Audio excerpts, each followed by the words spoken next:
हमारी बाइबल कहती है कि यीशु गिरोसोनियों के भाग में आए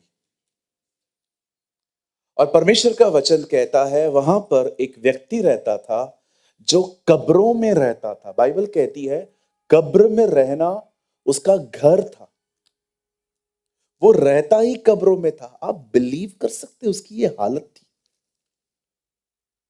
परमेश्वर का वचन कहता है जब यीशु वहां आया उसे दूर से पता चल गया कि वो आया है और वो उठ के गया और उसे कहता है तू क्यों आया है? हम जानते हैं एक टाइम आएगा जब तू हमें जज करेगा, लेकिन this is not the right time. ये सही समय नहीं है।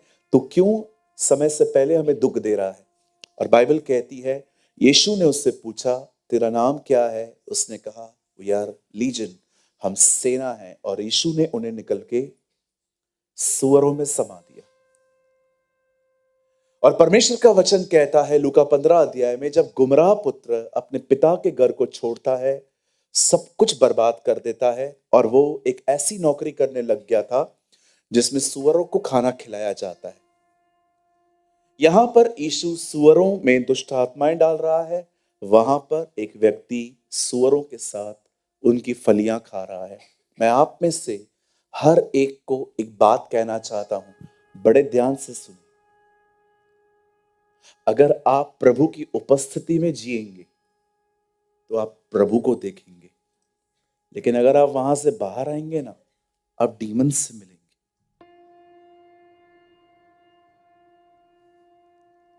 कभी आपने सोचा है उसको ऐसी नौकरी नहीं मिली जिसमें घोड़ों को खिलाना था, खच्चरों को खिलाना था, पर उसे ऐसा ही काम क्यों मिला जिसमें सुअरों को खिलाना था? प्रभु हमें कुछ समझाना चाह रहा था कि देखो, जो लोग अपने बाप के घर को छोड़ देते हैं, प्रभु की उपस्थिति से बाहर आ जाते हैं, उनका एनकाउंटर डीमन से होना स्टार्ट हो जाता है। सब कुछ चला जाता है जब बाप की उपस्थिति से बाहर आओगे, उस खुदा की प्रेजेंस में से बाहर आओगे। इसलिए आज मैं आप में से हर एक को उत्साहित करना चाहता हूं, live in the presence of the Lord. प्रभु की उपस्थिति में जिंदगी जीना सीखें। और आज का वर्ड, ये मेरा विश्वास है, आप में से हर एक को प्रभु की उपस्थिति में ले जाएगा। कहिए, प्रभु की उपस्थिति के बाहर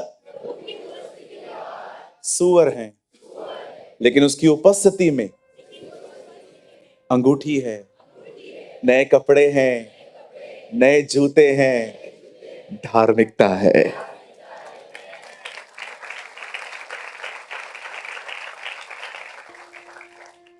आज का वर्ड सिर्फ और सिर्फ उन लोगों के लिए है जो परमेश्वर की उपस्थिति में जिंदगी जीना चाहते हैं।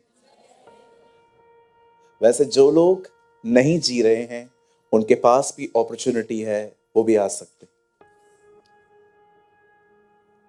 मैं इसे आपके लिए थोड़ा और आसान कर देता हूं। परमेश्वर की उपस्थिति में जीने का मतलब है परमेश्वर को उपस्थित जान के जिंदगी जीना। हालेलुया। क्या आप सब तैयार हैं? हम शुरू करें। मैं चाहता हूं आप सब मेरे साथ अपनी बाइबल को खोलें।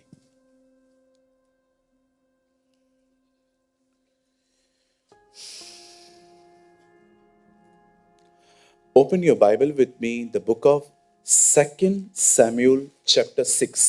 आप सब मेरे साथ खोल सकते हैं दूसरा शमूएल 6 अध्याय।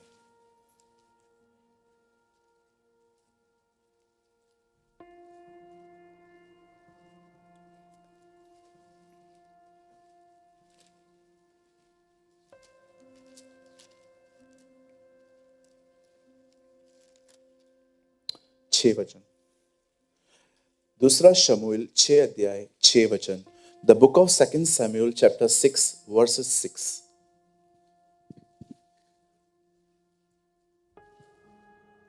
जब वे नाकोन के खलियान तक आए, तब उज्जा ने अपना हाथ परमेश्वर के संदूक की ओर बढ़ाकर उसे थाम लिया, क्योंकि बैलों ने ठोकर खाई। आगे।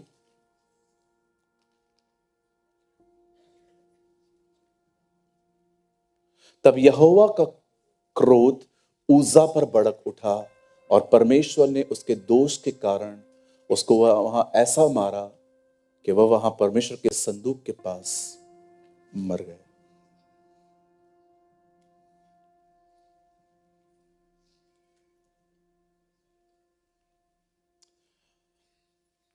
आइए, मैं चाहता हूं आप सब सामने देखें। आप में से हर एक से नम्र विनती है और प्रेयर भी है परमेश्वर से कि आज का वर्ड किसी से मिस ना हो, क्योंकि मैं जानता हूं आज जो मैं प्रीच करने वाला हूं वो मैं सोच समझ के नहीं कह रहा हूं, ये मेरे ब्लड में है। मुझे पता है मुझे इन संदेशों को देने के लिए कुछ भी रिविजन्स नहीं करने पड़ते हैं। ये कुछ हैं, कुछ मेरे अंदर हैं जो मुझे लगता है कि आज आप में से हर एक को ये सुनने की जरूरत है। प्लीज पॉजिटिव माइंड से बैठें, ये ना सोचें ये बहुत डिफिकल्ट टॉपिक है। जी नहीं, हम सब प्रभु के साथ जिंदगी जी सकते हैं। आमीन। आइए, मैं चाहता हूं आप सब सामने देखें।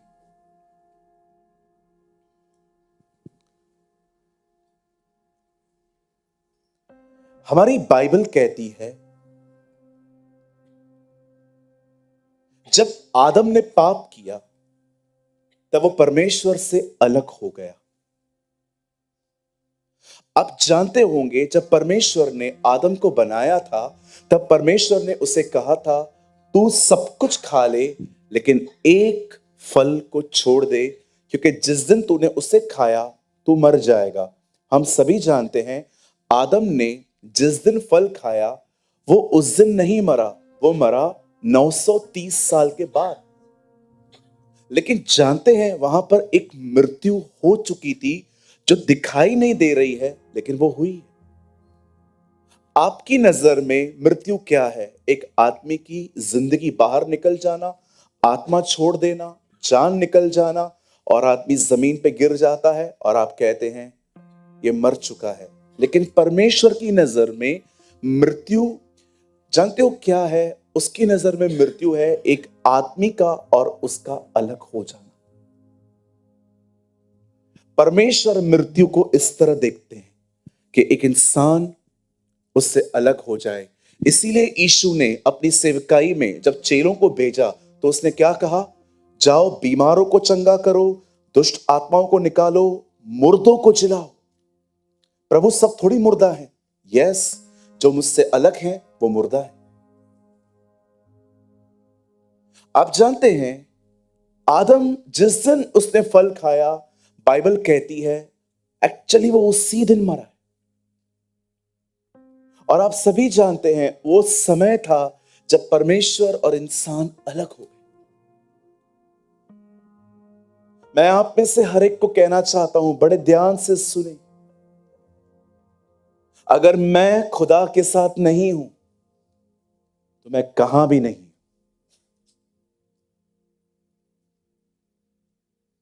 एक समय था जब मैं प्रार्थना करता था, प्रभु आप मेरे साथ रहिए। लेकिन अब मैं प्रभु से ये नहीं कहता हूं कि आप मेरे साथ रहिए, मैं उसको हमेशा कहता हूं आप कहां हैं मुझे बताइए, मैं वहां हूं। ये मैंने प्रकाशित वाक्य से सीखा। जहां जहां मेमना जाता है वो उसके पीछे पीछे जाते हैं। जब हम नए नए होते हैं तो हम प्रभु से कहते हैं प्रभु आप मेरे साथ रहिए, लेकिन अब हमें ये दुआएं करनी चाहिए कि प्रभु आप बताइए आप कहां हैं, मैं वहां आऊंगा। क्योंकि मुझे पता है आप हर जगह मेरे साथ नहीं हो सकते। अगर मैं शराब पी रहा हूं आप मेरे साथ थोड़ी वहां बैठोगे, लेकिन मुझे सिखाइए आप कहां हैं ताकि मैं वहां। आप जानते हैं बाइबल कहती है जब परमेश्वर ने इंसान बनाया और उसने पाप कर दिया और वो अलग हो गया, उसके बाद परमेश्वर ने देखा इंसान सेटल हो चुका है उसके बगैर, लेकिन प्रभु सेटल नहीं हो पाया। और बाइबल कहती है परमेश्वर ने मूसा को दर्शन दिया और कहा मैं चाहता हूं तू एक तंबू बना, और उस तंबू का नाम था मिलाप वाला तंबू। In English we call ark of the covenant. एक टैबरनेकल था, उसके अंदर एक बॉक्स था, आर्क ऑफ द कवेनेंट। परमेश्वर ने उसे कहा एक तंबू बना, और इस तंबू को पता है क्यों बनाया गया? ताकि इस तंबू में एक बॉक्स रखा जा सके। उस बॉक्स में कुछ चीजें होती थी खुदा की, 10 आज्ञाएं, एक ऐसी छड़ी, एक ऐसी लकड़ी जो पेड़ से अलग थी पर उसमें फिर भी फल आते थे। और जानते हो ये बॉक्स, ये एक ऐसा बॉक्स था जो दर्शाता था कि प्रभु यही है। आप पढ़ के देखिए बाइबल के अंदर, जब भी इजराइल के लोग लड़ने जाते थे ना, ये बॉक्स आगे आगे चलता था, उसके बाद चलता था यहूदा का गोत्र, उसके बाद सैनिक आते थे।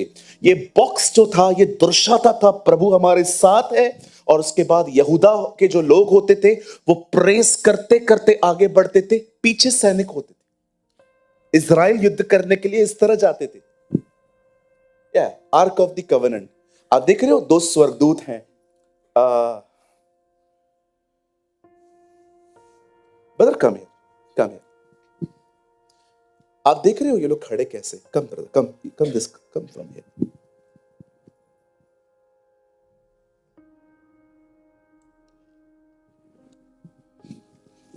Fellowship, that's called fellowship. ये इस तरह है, इनके पंख इस तरह है। ये प्रेजेंट करता है कि ये दोनों फेलोशिप कर रहे हैं। खुदा चाहता था फेलोशिप की जाए। थैंक्स।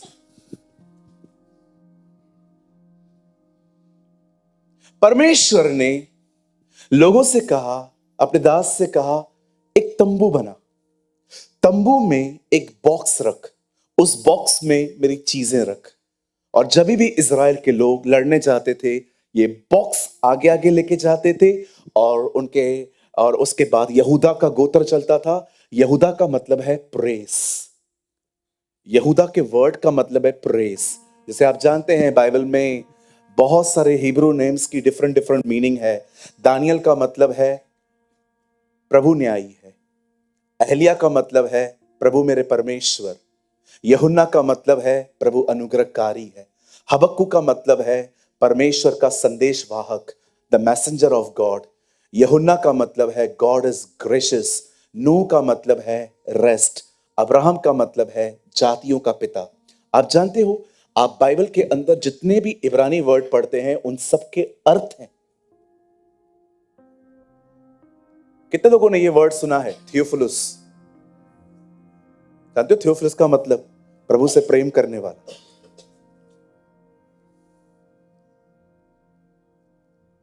और यीशु के नाम का अर्थ है वह जो हमें हमारे पापों से छुड़ाएगा। The name of the Lord.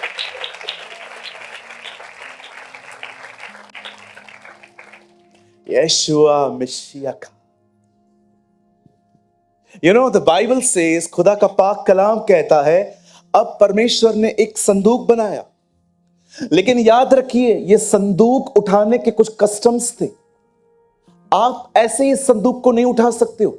यह संदूक उठाते थे मात्र लेवी के लोग जो तंबू कैरी करते थे। और जानते हो, यह तंबू कभी भी कंधों पे उठाया जाता था। कितनी अमेजिंग थिंग है ना, तंबू कंधों पे रखा जाता था। यह दिखाने के लिए कि परमेश्वर की उपस्थिति मनुष्यों पर वास करती है, इवेंट्स पे नहीं।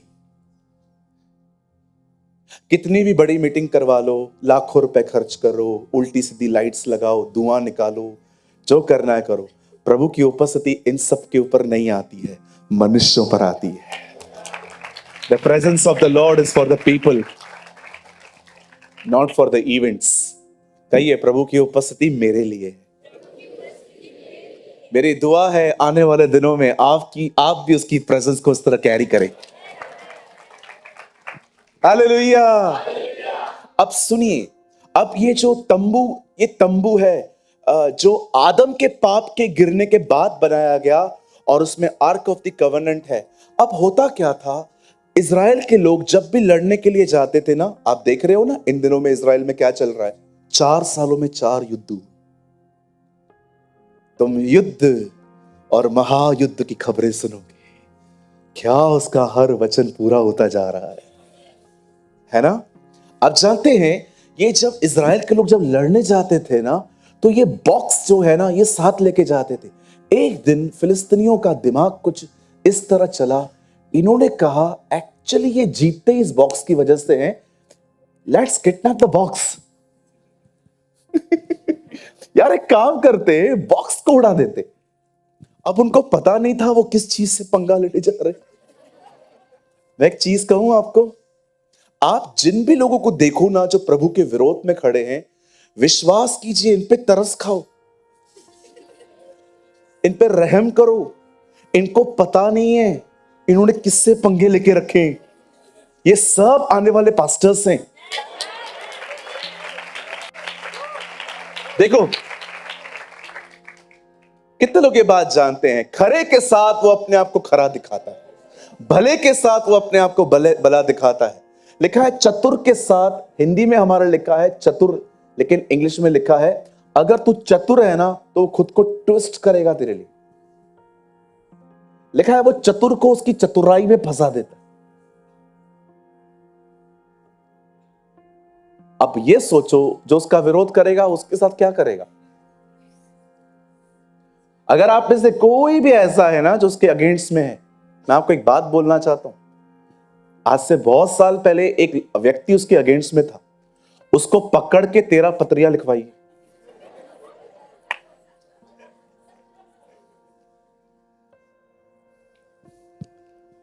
सो आप चाहते हो आप भी जेल में पत्रियां लिखो?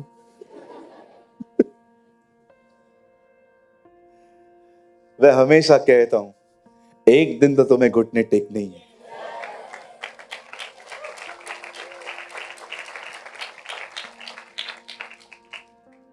मैं आपसे एक सवाल पूछ सकता हूं? बताइए यीशु मसीह को रोमियो के हाथों में सौंपा किसने? यहूदियों ने, फरीसियों ने। और मारा किसने? रोमियो ने। आपने फिलिपियो पढ़ के देखा? अंत में पौलुस कहता है कैसर के घराने को नमस्कार। कैसर के घराने के लोग विश्वास में आ गए थे। जिस कैसर बिगेस्ट अथॉरिटी होता है वो रोम में, उसके घर के लोग बिलीव में आ गए थे। हमारे घर पे नहीं आ सकते। मैं आपको एक बात कहूं, please don't crop your vision. अपने दर्शन को छोटा मत करो। सिर्फ परिवार मत मांगो, खानदान मांगो। खानदान मांगो। डीएल मूडी ने कहा उससे बड़े बड़े कामों की उपेक्षा करो।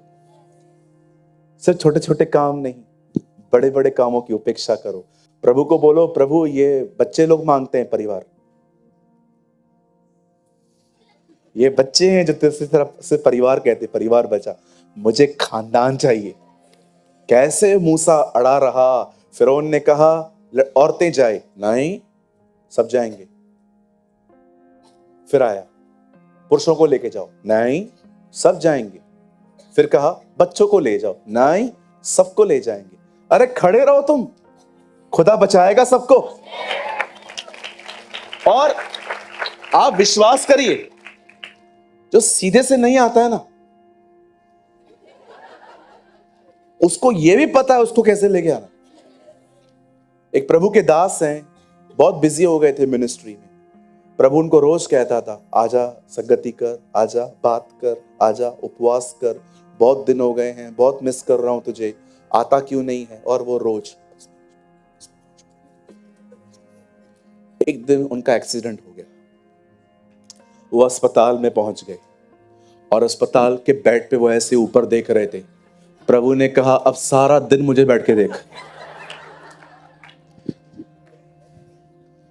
Now just sit in the same position.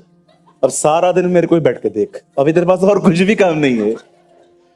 कहिए पास वाले को जो नहीं आते हैं वे लाए जाते हैं। Our God is an amazing God।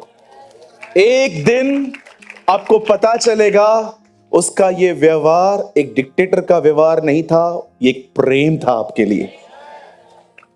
मुझे कई लोग कहते हैं आप लोग जबरदस्ती क्यों करते हो? भाई हम जबरदस्ती नहीं करते हैं किसी से। मैं तो दिनेश को भी बोलता हूं जिसको चर्च छोड़ के जाना है जाने दे, कॉल मत किया कर। अगर हमारी वजह से कोई ठोकर खा के निकला है माफी मांग ले। आप मुझे बताइए किसको भी कॉल करते हैं हम लोग? क्यों करें जी? आपको कदर होनी चाहिए चर्च की, आपको कदर होनी चाहिए। मैं कभी कभी एक एक महीने के बाद कुछ चेहरों को देखता हूं, मैं कुछ नहीं कहता हूं, मैं कहता हूं क्यों प्रभु, क्यों मिन्नतें करें, ये लोग नए थोड़ी हैं, नयों को समझाना चाहिए। पौलुस कहता है आओ हम अपने उन्हीं भाई बहनों के पास वापस चलें जिनको हमने एक बार सुसमाचार सुनाया था। पौलुस नए लोगों के पास गया था, यहां पर पुरानों को भी पकड़े हैं। और कभी कभी मैं आपको सच्ची कहता हूं,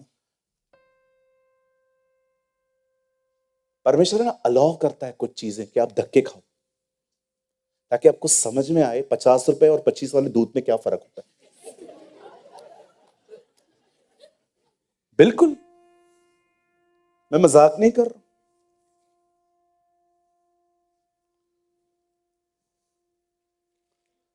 आजकल क्या है ना, किसी को भी खींचना बहुत आसान हो गया, सिर्फ उनके सामने मिनिस्ट्री ऑफर कर दो। आप किधर जाते हो? पास्टर प्रेमानी के यहाँ, इतने साल में वहां पर आपने क्या किया? कुछ नहीं। हमारे पास आ जाओ, हम आपको सेवा देंगे। लोग जाएंगे, मस्त सेवा, खड़े रहेंगे, फोटो निकलेगा, फेमस हो जाएंगे, सेवक का दर्जा मिलेगा। खुदा क्या चाहता है आप जानते हो? अधीनता ठुकराना कितना खतरनाक है। रेनार्ड बोंकी इतने साल से नाइजीरिया में मिनिस्ट्री कर रहे थे, जब उनका एक स्पिरिचुअल सन, जिसको इन दिनों में प्रभु ने काम दिया है, ऑरलैंड ऑरलैंडो, जानते हैं जब वो सेवा के लिए छोड़ के भाग रहा था, मैं नहीं जानता हूं आप में से कितने लोग इस बात को पॉजिटिवली लेंगे, लेकिन मैं जानता हूं मैच्योर लोग मेरी बात को समझेंगे। अंकल रेनार्ड बोंकी ने उनको कहा मत भाग, प्रभु तुझे मार डालेगा। कितने लोग ये बात जानते हैं कि खुदा अपने दासों के साथ बहुत स्ट्रिक्ट है। Pastor you are preaching unbiblical things, क्या बोल रहे हो आप? 3 अध्याय में बाइबल कहती है, निर्गमन में प्रभु ने मूसा को कहा जा मिस्र। 4 अध्याय में लिखा है प्रभु पहाड़ से नीचे उतरा उसे मारने के लिए। Read it. तब उसकी वाइफ ने अपने बच्चों का खतना करवाया और अपने पति को कहती है तू खून बहाने वाला मेरा पति है। कुछ लोगों को लगता है दीज आर द अनबिब्लिकल थिंग्स, क्या प्रीच कर रहा है? प्रभु मारेगा? प्रभु तो जीवन देता है। अरे कलीसिया के साथ और सेवकों के साथ उसका व्यवहार बहुत अलग होता है। पूरे इज़राइल को चंगा कर रहा था, यूहन्ना को जेल में से नहीं निकाला उसने। मेरी दुआ है प्रभु आपकी आंखें खोले। कहिए पास वाले को अधीनता ठुकराना बहुत खतरनाक है।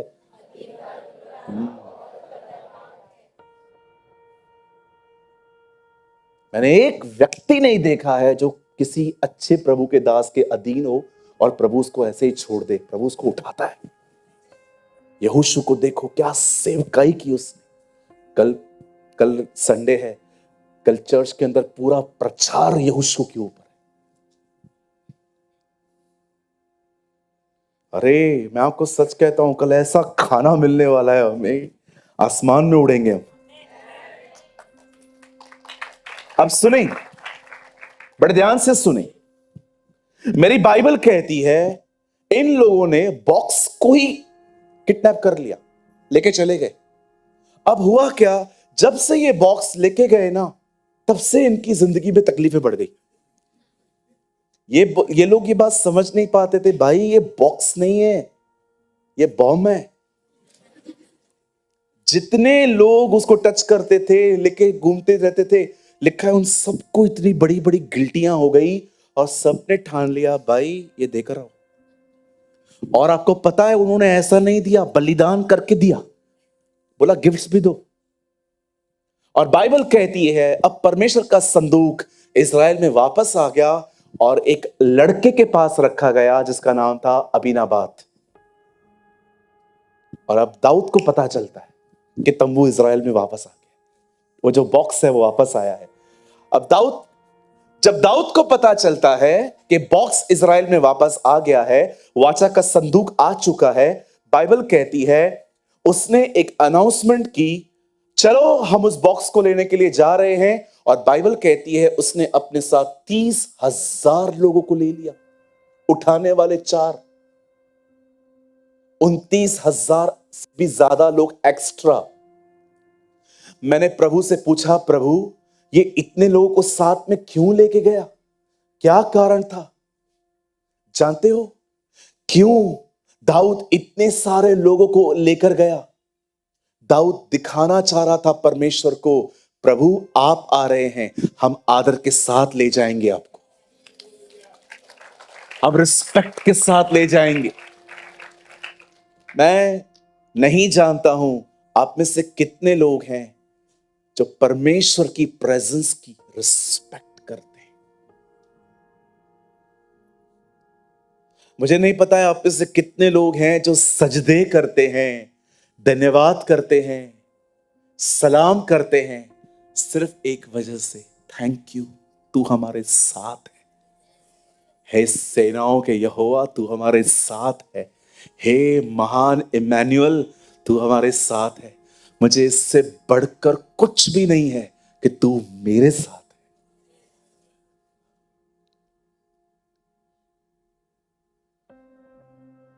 एक परमेश्वर के दास ने कहा, हर एक के पास प्रभु की उपस्थिति है, प्रॉब्लम यह है सेम अवेयरनेस नहीं है सबके पास, इसलिए हर कोई उसे फील नहीं कर पाता।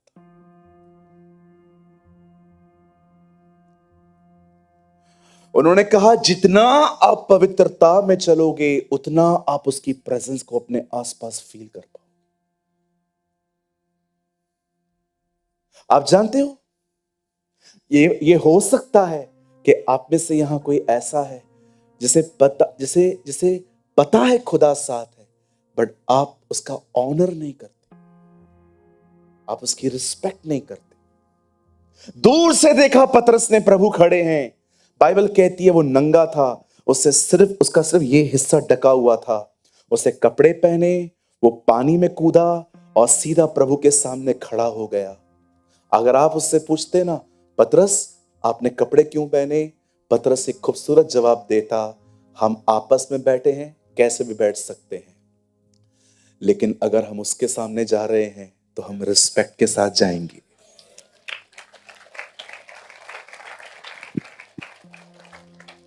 आप जानते हैं आपकी कंपनी आज ब्लेस्ड क्यों है? क्योंकि आप कंपनी में हैं।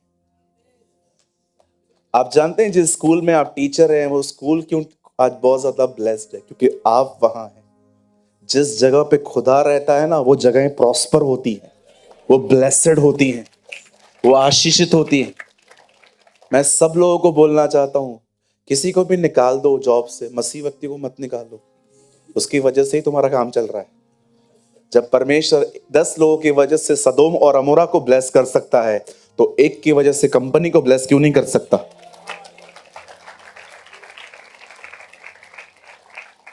आप जानते हैं दाऊद कैसे आ रहा था? कौन है वहां पर वर्शिप करने के लिए? कोई है उधर? कोई जा सकता है वहां पर? कोई सनी है? चालू करिए। आपको पता है वो कैसे आ रहा था? ऐसे।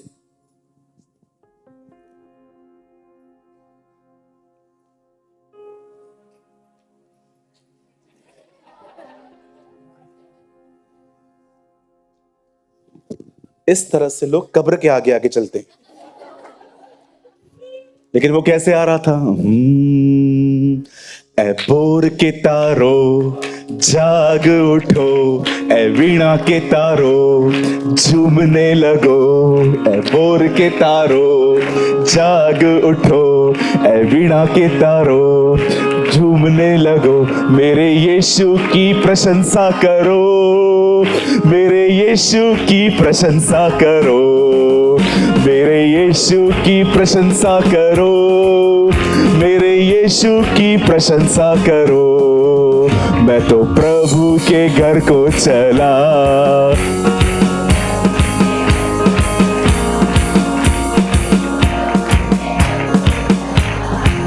वेट,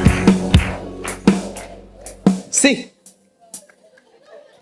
आप जानते हो कैसे आ रहा था?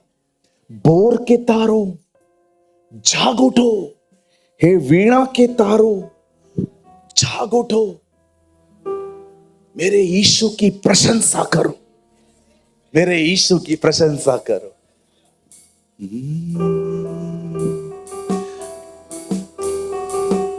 आप सोचिए, जब वो आ रहा था, वो नाचते नाचते आ रहा था, आप उससे पूछते, दाऊद लॉटरी लगाए? हाँ, बोल बोल, क्या हुआ है? गोल्डन कॉइन है क्या हाथ में? क्या हुआ है? वहां कोई की जवाब देता, पीछे देख कौन आ रहा है, पीछे देख कौन आ रहा है। आप सोचो, ये बंदा, आप बिलीव कर सकते हैं, ऐसे कोई नाच ही नहीं सकता है जब तक उसके अंदर परमेश्वर के प्रति प्रेम ना हो। क्या डांस करते करते आ रहा था, जॉइंट्स फट गए। देख रहे हो ये जॉइंट्स, जॉइंट्स फट गए, लोग देख रहे थे, उसको पता ही नहीं है वो राजा है। हमको सब पता है हम कौन है, उसको याद ही नहीं है। उसकी वाइफ कहती है क्या कर रहा है, बोलता है मैं खुदा के लिए इससे ज्यादा गिरने को तैयार हूं, आई एम रेडी। मुझे कोई फिक्र नहीं है कि लोग मुझे राजा नहीं पागल समझ रहे हैं। अरे उसके लिए पागल समझना और होना एक आदर है, इट्स अ प्रिविलेज। आप जानते हैं वो इस तरह आ रहा था, और आप जानते हैं उससे पहले क्या हुआ था? बड़े ध्यान से सुने। जब वाचा का संदूक इज़राइल आ रहा था, ये घटना है ना बाद में हुई है, पर ये दोनों घटनाएं है ना एक ही चैप्टर में है, इसलिए मैंने आपको एक्सप्लेन की। अब सुनिए, जहां पर एक आदमी उसकी उपस्थिति में आगे नाच रहा है, आपको पता है इसी चैप्टर में आप पढ़ के देखिए, वहां लिखा है जब वाचा का संदूक आ रहा था ना, तब वो थोड़ा इम्बैलेंस हो गया, और बाइबल कहती है उज्जा ने उसे पकड़ लिया, और जैसे उज्जा ने उसे पकड़ा, बाइबल कहती है वो मर गया। क्यों? क्यों खुदा ने ऐसा होने दिया? मैं चाहता हूं आप सब सामने देखें, बस बता, यहां देखिए, हम लोग मैसेज में जा रहे हैं अभी। मुझे लगता है जो कुछ चैप्टर 6 में लिखा था मैं खुल के बता चुका हूं। नाउ कम, अब हम मैसेज के अंदर जाएंगे। मैं चाहता हूं आप सब सामने देखें। पुराने नियम में जो कुछ भी होता था वो एक चित्र था कि नए नियम में कुछ होने वाला है। बता, आप लोग मत खोलो, बता एक वर्ड लगाइए, इब्रानियों 10:1। आप मत खोलिए, हिब्रूज 10:1, यहां देखिए सब।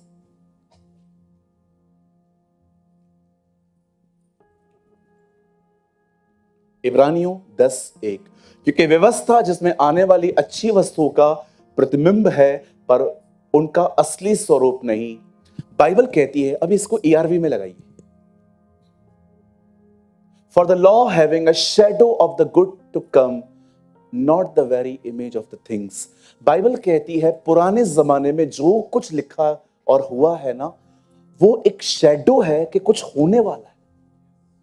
जैसे कि परमेश्वर ने आदम के गिरने के बाद कहा एक स्त्री आएगी, उसका बीज शैतान को कुचलेगा। हम जानते हैं ये मरियम है जिसके थ्रू यीशु आए। उसके बाद आप पढ़िए, जब इज़राइल के लोग मिस्र से निकलते हैं, वो अपने घर के बाहर चौखट पे ब्लड लगाते हैं। ये दर्शाता है नए नियम में यीशु आएगा, खून बहाएगा, हम आजाद होंगे। एक दिन मूसा ने ऊंचे पर सांप को चढ़ाया और जितनों ने उसे देखा वे सब ठीक हो गए। ये दर्शाता है नए नियम में यीशु क्रूस पे चढ़ेगा और हम उसे देखेंगे, हम बचेंगे। जो कुछ पुराने नियम में हो रहा था वो नए नियम में एक चित्र था, जो पुराने नियम में हुआ है वो नए नियम में भी होगा। अब आप जानते हो ये जो घटना है जो पुराने नियम में हुई है कि एक आदमी जो वाचा के संदूक को टच करके उधर ही मर जाता है, इसका अर्थ क्या है, इसकी मीनिंग क्या है? यहां देखिए, वाचा का संदूक दर्शाता है प्रभु की उपस्थिति, और उजा दर्शाता है प्रेजेंस को कैजुअली लेना। उसे पता था इसे लेवी ही छू सकते हैं, पर उसने छुआ क्योंकि वो अवेयर नहीं था, उसके पास सिंसियरिटी नहीं थी कि मैं क्या कर रहा हूं, मैं क्या छू रहा हूं। आपने देखा जब शाऊल ने सैमुअल के आने से पहले बलिदान कर दिया और सैमुअल आया, तो सैमुअल ने क्या कहा, भाई तू राजा है ना, तू याजक बनने की कोशिश क्यों कर रहा है, वो याजकों का काम है। आप जानते हो कुछ लोग अपने लाइफ में सब कुछ होते हैं पर उन्हें सिंसियरिटी नहीं होती, वे गंभीर नहीं होते। इस आदमी को देखिए, इंटेंशंस बहुत अच्छे हैं, एक्शंस ठीक नहीं है। वो चाहता था संदूक न गिरे, पर वो ये नहीं जानता था कि ये काम मेरा नहीं है। अब कहेंगे पास्टर इतनी छोटी बात।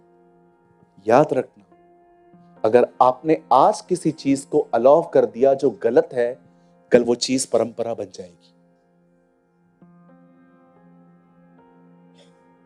बिलीव मी, जो पाखंड फरीसियों ने स्टार्ट किया ना, यीशु के समय में वो पाखंड परंपरा बन चुका था। पढ़ा आपने? कहते हैं फरीसी प्रचार करते थे, मां बाप के लिए जो सेविंग्स की है ना, वो हमें लाके दो।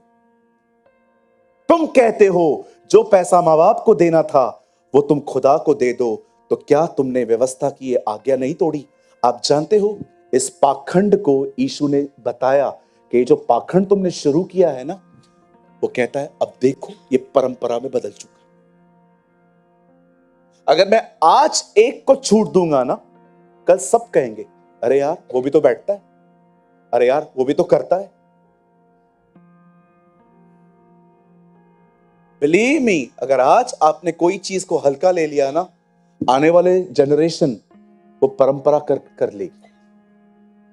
वो कहेगी अरे इट्स ओके यार वो भी तो करता है।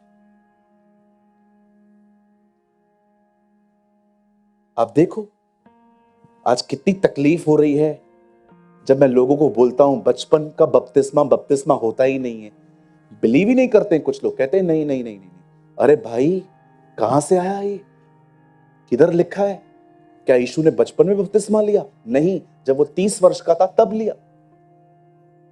किसी ने शुरू किया, आज परंपरा बन गई।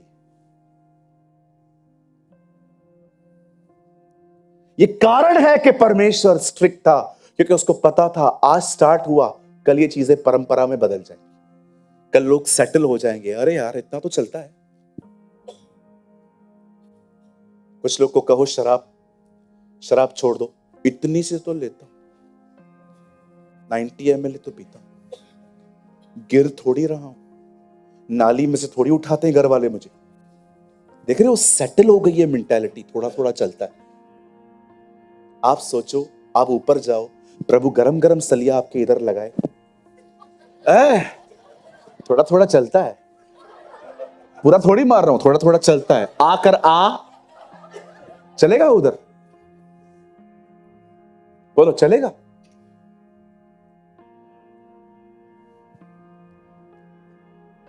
या बिल्कुल सही बात है। तुम कहते हो कि हम व्यभिचार न करते हैं, परंतु तुम हत्या करते हो, तो क्या तुम सब बातों में दोषी न ठहरोगे? होता है ना कभी कभी लोग बड़े बड़े पापों पर जय पा लेते हैं ना, तो छोटे छोटे पापों को लगता है उनको चलता है ना, मैं थोड़ी वो कर रहा हूं, मेरे पास तो खाली 2 हैं, सुलेमान की तरह 1000 थोड़ी है। रख ले, उतनी भी रख ले।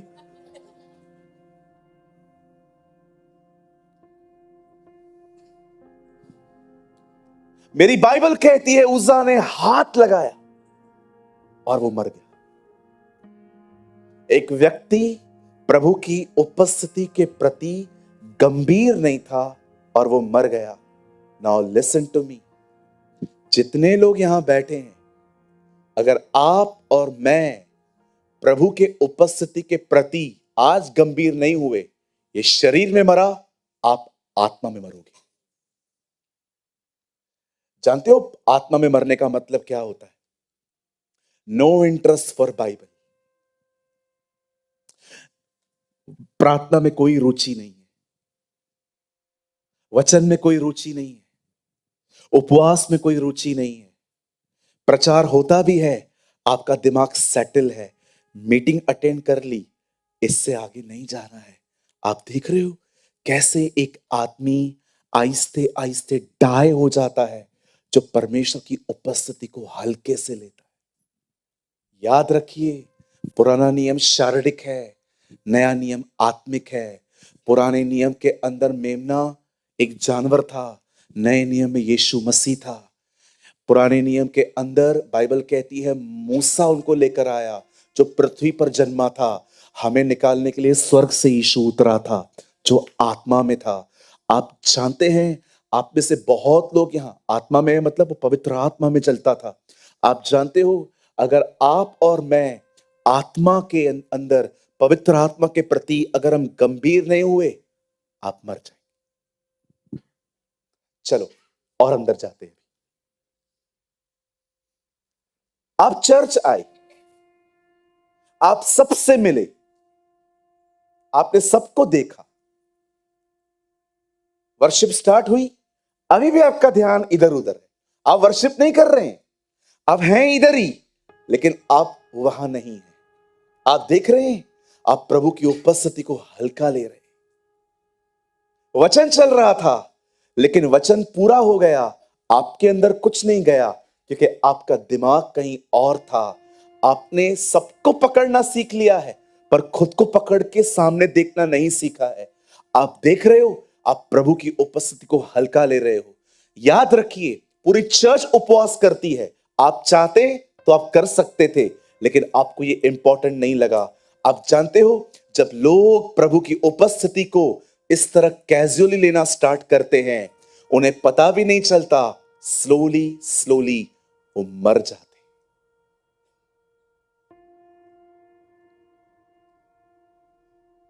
वे स्लोली स्लोली खत्म हो जाते क्योंकि फीडिंग नहीं मिली। कहती है ना बाइबल, तुम्हारा विरोधी शैतान इस खोज में है कब किसको फाड़ खाए। अरे उसको शरीर नहीं फाड़ता है, वो फाड़ता है प्रभु और आपकी अटैचमेंट, उस लगाव को खत्म करना चाहता है।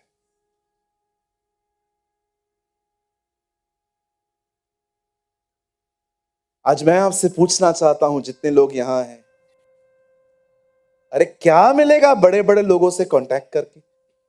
मैं इस पास्टर को जानता हूं, उस पास्टर को जानती हूं। एक ही प्रार्थना निवेदन 50 लोगों को भेजोगे और फिर एक एक से चैट करते रहोगे, क्या मिलता है? टाइम पास हो रहा है। उसके पास कितनी बार गए हो मुझे बताइए। तकलीफ में हो ना, तकलीफ में हो ना जी। मेरा सवाल है कितनी बार उसके पास गए हो तकलीफ लेके? बस हाथ में मोबाइल लो, टाइप करो, इसको मैसेज भेजो, उसको मैसेज भेजो, इसको हालचाल पूछो, उसका हालचाल पूछो। तंग नहीं हो गए हो इस जिंदगी से? कब उसकी हुजूरी में जाओगे? कब उसकी प्रेजेंस में जाओगे? कब उसके साथ बात करोगे? कब मानोगे हाँ प्रभु तू साथ में है, लेकिन इस चीज को मैंने हल्का लिया। 19वीं सदी, प्रचारक का नाम इवान रॉबिन्सन, ब्रिटेन में रहता था, वेल्स में। 13 साल की उम्र में उसने प्रार्थना करना चालू की, हमारे शहर में बेदारी बेच। जब वो 26 साल का हुआ, मैं आपको बताना चाहता हूं 26 साल में उसके द्वारा प्रभु एक रिवाइवल लेके आए जिसको नाम पड़ा वेल्स रिवाइवल। आप जानते हो क्या संदेश था? मेरी तरह 1 घंटा प्रचार करने वाला व्यक्ति नहीं था वो, उसका संदेश एक ही था, संपूर्ण समर्पण।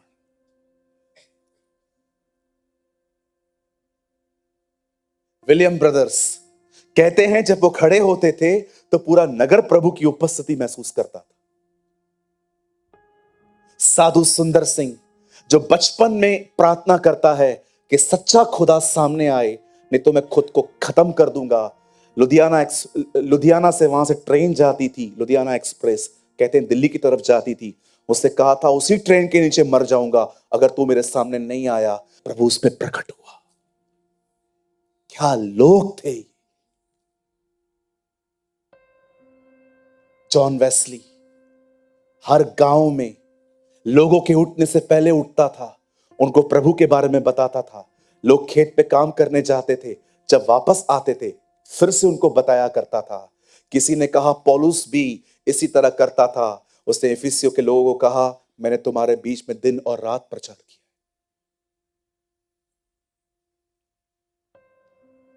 क्या लोग थे, क्या गंभीरता थी, क्या प्रभु की उपस्थिति को ये लोग वैल्यूज देते थे। आप यीशु को देखिए और आदम को देखिए। आदम को फल खाने के बाद पता चला वो नंगा है, पर उसे ये नहीं पता चला कि प्रभु से नाता टूट चुका है। लेकिन यीशु को देखिए, वो भी क्रूस पे नंगा था, पर उसने ये नहीं कहा मैं नंगा हूं, उसने कहा तूने मुझे क्यों छोड़ दिया। कितना अवेयर था वो।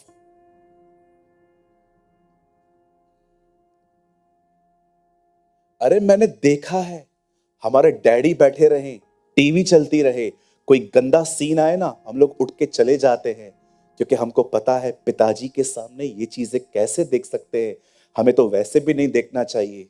कितने लोग हैं जो इसी तरह प्रभु की उपस्थिति में जीते हैं। खुदा मेरे साथ है, ये मैं कैसे कर सकता हूं। एक सवाल पूछना चाहता हूं आप में से हर एक से, जितने लोग मुझे देख रहे हैं, मुझे बताइए यूसुफ के कितने भाई थे। जब वो मिस्र में गया उसके साथ उसका कोई भाई था? मुझे बताइए, क्या उसका पिता याकूब उसके साथ था? नहीं था, कोई नहीं था उसके साथ। अगर वो गुनाह करता भी ना, तो आपको पता है उसका कभी नाम नहीं खराब होता। लेकिन जब पोतीफर की पत्नी ने उसे पकड़ा कि कहा चल मेरे साथ, पता है वह हाथ छोड़ के भागता है। और उससे पहले वो क्या कहता है? कहता है मैं ये नहीं करूंगा। क्यों? क्योंकि प्रभु देख रहे हैं। एक ट्रांसलेशन में लिखा है मैं ये नहीं करूंगा बिकॉज लॉर्ड इज हियर। खुदा यहां है। यहां देखिए, यहां कितने लोग हैं जो प्रभु की उपस्थिति का आदर करते हैं, न कि इस भाई की तरह उसे हल्के से ले लेते।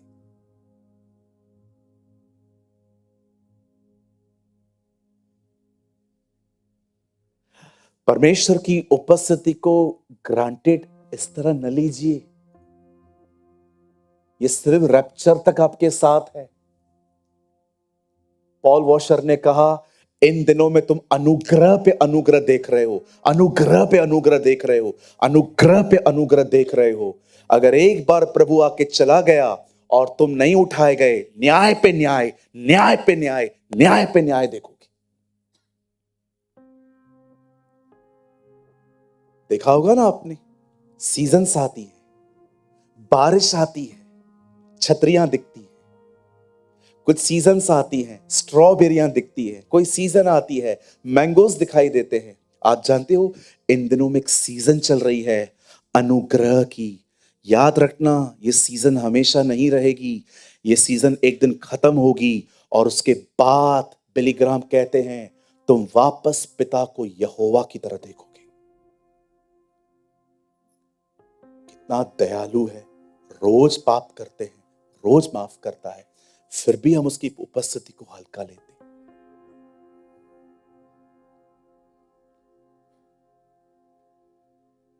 एक पास्टर आपके साथ रहे, उसके सामने खुद को कितना कंट्रोल करते हो। इसके सामने गाली नहीं देनी है, गुस्सा नहीं करना है, इज्जत खराब हो जाएगी। लेकिन वो खुदा जो 24 घंटे आपके साथ है, उसकी उपस्थिति का आदर आप करते कि खुदा मेरे साथ है। जब भी मैं कहता हूं ना प्रभु की उपस्थिति, इसका मतलब जान लेना, मैं ये कह रहा हूं प्रभु को उपस्थित जानना।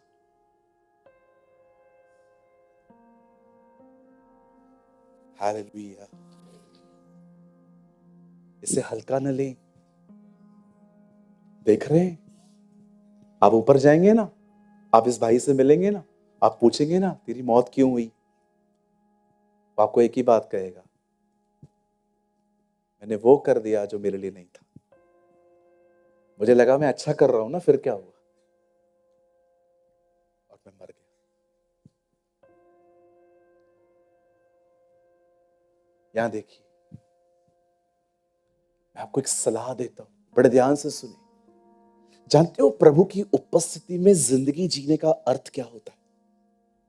प्रभु की उपस्थिति में जीने का अर्थ ये नहीं होता है कि आप हमेशा कुछ महसूस करते रहें, कि गूज़बम्स खड़े हो जाएं या मुझे कुछ फील होता रहे। No no no no no, ये प्रेजेंस नहीं है, ये आपकी फीलिंग्स है।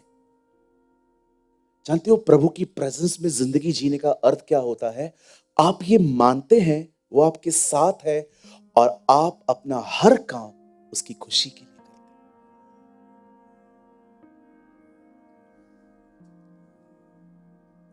विशाल भाई, आप आगे आ सकते हैं?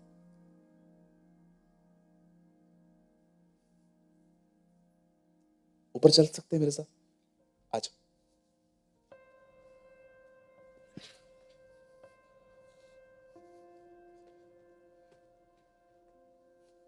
एक चेयर दो।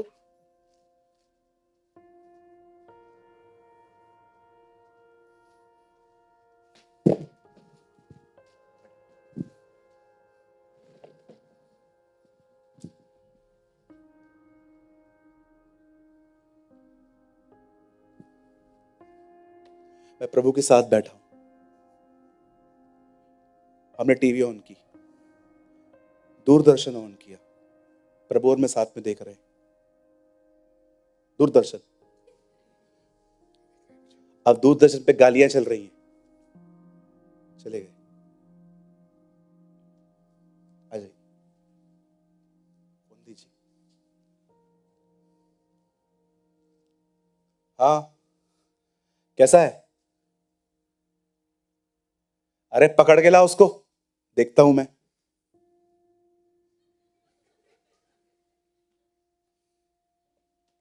फिर चले गए। आ जाइए। अब मेरी आंखों को देखिए, जब तक मैं इधर देखूं मेरे साथ रहिएगा।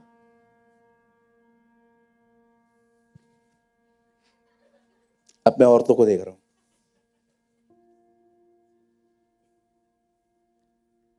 देख रहे हो, जो उसको अच्छा नहीं लग रहा है,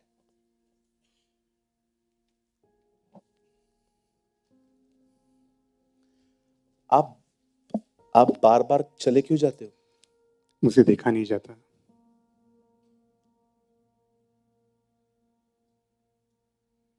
कितने लोग इस तरह प्रभु की उपस्थिति में जीते? कोई काम ऐसा नहीं करूंगा जो आपको दुख पहुंचाए, भले नुकसान हो। कोई काम ऐसा नहीं करूंगा जो आपको दुख पहुंचाए पर मुझे आनंद दे।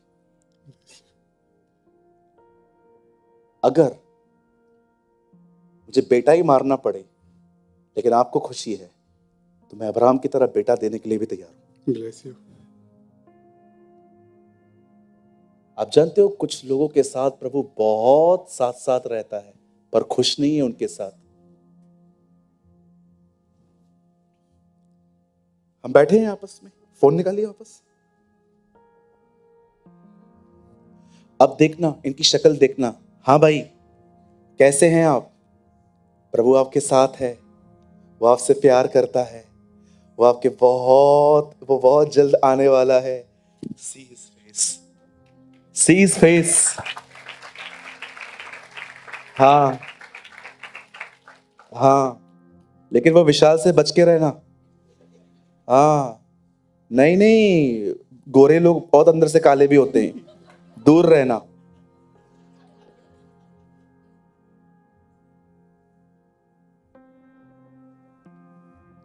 इस तरह की जिंदगी जीने में बहुत टाइम लगेगा, लेकिन याद रखो हर दिन प्रैक्टिस करोगे ना, पहुंच जाओगे।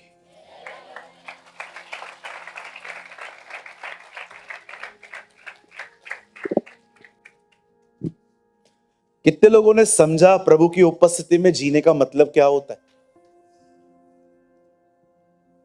क्या आप हर काम उसकी खुशी के लिए करते हो? यरदन पे ये नहीं कहा गया यह मेरा वो बेटा है जिसके मैं साथ हूं। यरदन पे ये कहा गया ये वो बेटा है जिससे मैं प्रसन्न हूं। प्रभु, अभी तक तो उसने लाजर को भी जिंदा नहीं किया, अभी तक तो उसने मछली में से सिक्का नहीं निकाला है, अभी तक तो उसने प्रभु जी पानी को दाखरस भी नहीं बनाया है। किस वजह से आप कह रहे हो कि मैं उससे खुश हूं? क्योंकि ये वही करता आया है जो मुझे अच्छा लगता है।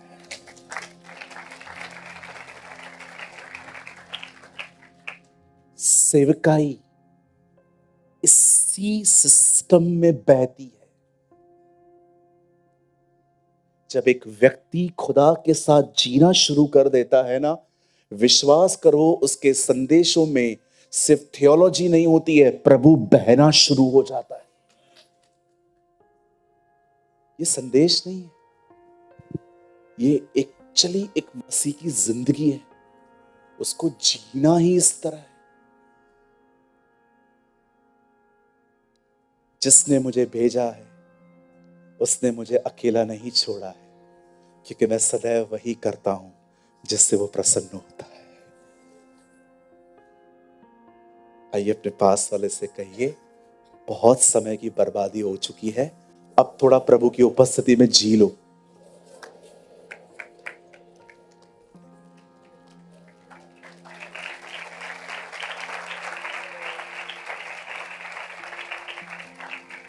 Come on, Jesus is Life Church. Let's live in the presence of the Lord.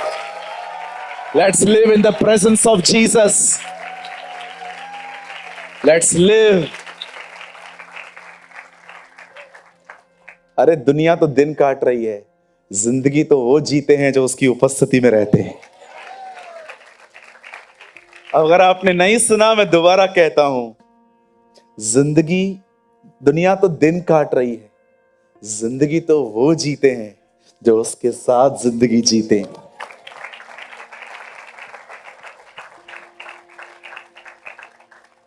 Hallelujah. मैं बंद कर रहा हूं 1 मिनट के अंदर। मैं एक परमेश्वर के दास के बारे में कुछ बताना चाहता हूं आपको।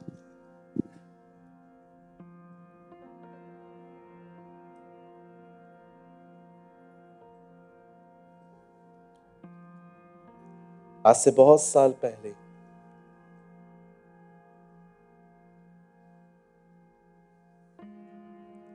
एक परमेश्वर के दास ने कुछ प्रचार किया और कुछ धार्मिक लोगों ने उसे बहुत गलत तरीके से ले लिया और उन्होंने उसे कोर्ट में खींचा।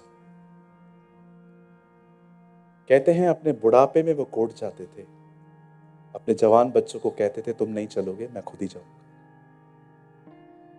और जब वो जाते थे, घंटों उनको खड़ा कर दिया जाता था।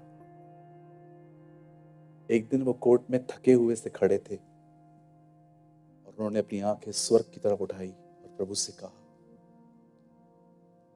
प्रभु ये कब खत्म हो? प्रभु ने उन्हें कहा, तुझे पता है मैं भी कोर्ट में खड़ा था, मुझे भी पिलातूस के सामने खड़ा कर दिया गया था, उसने मुझे हेरोद के पास भेजा, फिर मैं उधर कोर्ट में खड़ा हो गया था। और प्रभु ने उससे कहा, तुझे पता है मैंने कोर्ट में से 2 काम किए, 2 काम, तू भी वो 2 काम कर बस। उससे प्रभु से कहा, कौन से 2 काम किया?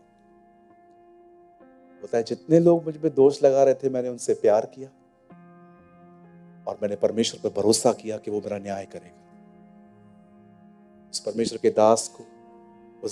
के दास ने हर उस आदमी से कहा, उसको कोर्ट में जाना पड़ता है, love people, faith in God, लोगों से प्यार करो और परमेश्वर पर भरोसा करो कि वो तुम्हारा न्याय चुकाएगा। आप जानते हैं, हम सोचते हैं यीशु ने परमेश्वर को मुर्दों में से जिंदा किया, पर आपको पता है पतरस में क्या लिखा है? न उसने गाली के बदले गाली दी, न दुख उठाकर धमकी दी, परंतु उसने अपने आप को सच्चे न्याय के हाथ में सौंपा। और जानते हो, जब सच्चे न्याय के हाथों में सौंपा और जब न्याय किया गया तो हुआ क्या? वो जीवित हुआ।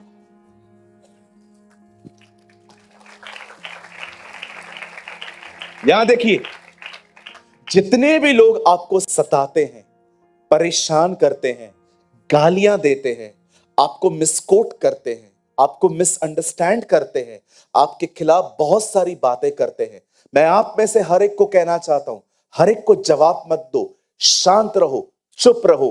आप जानते हो प्रभु उनको कैसे जवाब देगा? वैसे ही जैसे जैसे प्रभु ने हन्ना की सौतन को जवाब दिया था। हन्ना की सौतन के पास बहुत सारे बच्चे थे, हन्ना के पास कोई बच्चा नहीं था, लेकिन हन्ना चुप रहती थी, ताने बर्दाश्त करती थी, सहन करती थी। और आप जानते हो प्रभु ने क्या किया? प्रभु ने हन्ना को इतना आशीष दिया, उसे इतना ब्लेस किया। प्रभु बिल्कुल ऐसे ही करेंगे आपके साथ। आप चुप करो, आपकी बरकतें बोलेंगी, आपकी आशीषें बात करेंगी।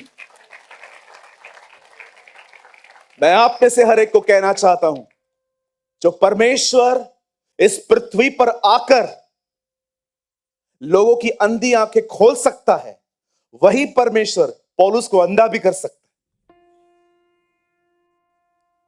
उसे डील करने दो, आप डील मत करो, आप शांत रहो। आप नहीं, आपकी आशीषें बात करेंगी, आपकी बरकतें बात करेंगी, आपका जीवन बात करेगा, आपका परमेश्वर आपसे बात करेगा। आप शांत रहो, आप लड़ो मत। लड़ना हमारा काम नहीं है। बाइबल कहती है तू क्रोध न कर, परंतु प्रभु को अवसर दे।